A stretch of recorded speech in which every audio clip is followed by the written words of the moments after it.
सभी भाई बहनों को जय मसीह की। अपने भाई पर दोष मत लगाओ। रोमियो अध्याय 14।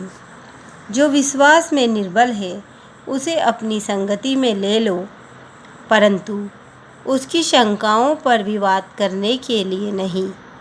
एक को विश्वास है कि सब कुछ खाना उचित है, परंतु जो विश्वास में निर्बल है वह साग पात ही खाता है।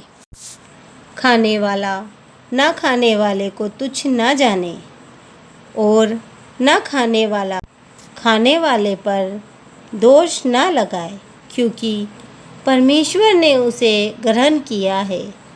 तू कौन है जो दूसरे के सेवक पर दोष लगाता है? उसका स्थिर रहना या गिर जाना उसके स्वामी ही से संबंध रखता है, वरन वह स्थिर ही कर दिया जाएगा, क्योंकि प्रभु उसे स्थिर कोई तो एक दिन को दूसरे से बढ़कर मानता है, और कोई सब दिनों को एक समान मानता है। हर एक अपने ही मन में निश्चय कर ले, जो किसी दिन को मानता है वह प्रभु के लिए मानता है। जो खाता है वह प्रभु के लिए खाता है, क्योंकि वह परमेश्वर का धन्यवाद करता है, और जो नहीं खाता वह प्रभु के लिए नहीं खाता और परमेश्वर का धन्यवाद करता है, क्योंकि हम में से ना तो कोई अपने लिए जीता है और ना कोई अपने लिए मरता है। यदि हम जीवित हैं तो प्रभु के लिए जीवित हैं, और यदि मरते हैं तो प्रभु के लिए मरते हैं। अतः हम जिए या मरें, हम प्रभु ही के हैं, क्योंकि मसीह इसीलिए मरा और जी भी उठा कि वह मरे हुओं और जीवितों दोनों का प्रभु हो। तू अपने भाई पर क्यों दोष लगाता है?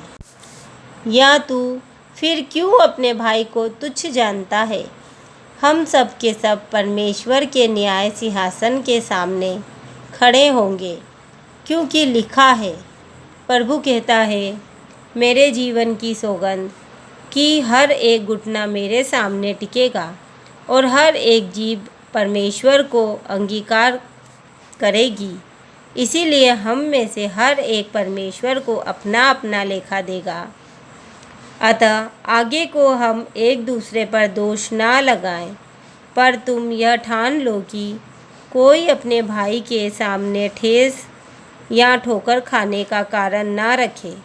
मैं जानता हूँ और प्रभु यीशु में मुझे निश्चय हुआ है कि कोई वस्तु अपने आप से अशुद्ध नहीं, परंतु जो उसको अशुद्ध समझता है उसके लिए अशुद्ध है।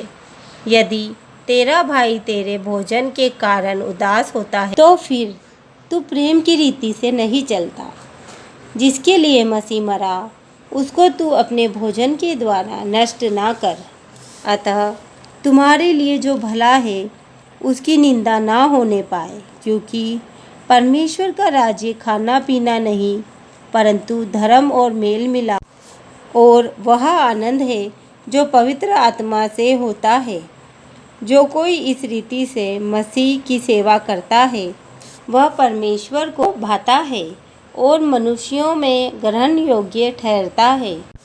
इसीलिए हम उन बातों में लगे रहें जिनसे मेल मिलाप और एक दूसरे का सुधार हो। भोजन के लिए परमेश्वर का काम ना बिगाड़। सब कुछ शुद्ध तो है, परंतु उस मनुष्य के लिए बुरा है जिसको उसके भोजन से ठोकर लगती है। भला तो यह है कि तू न मांस खाए और न दाख रस पिए, न और कुछ ऐसा करे जिससे तेरा भाई ठोकर खाए।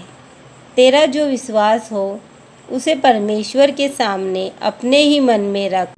धन्य है वह जो उस बात में जिसे वह ठीक समझता है अपने आप को दोषी नहीं ठहराता, परंतु जो संदेह करके खाता है वह दंड के योग्य ठहर चुका, क्योंकि वह विश्वास से नहीं खाता और जो कुछ विश्वास से नहीं वह पाप है। आमीन।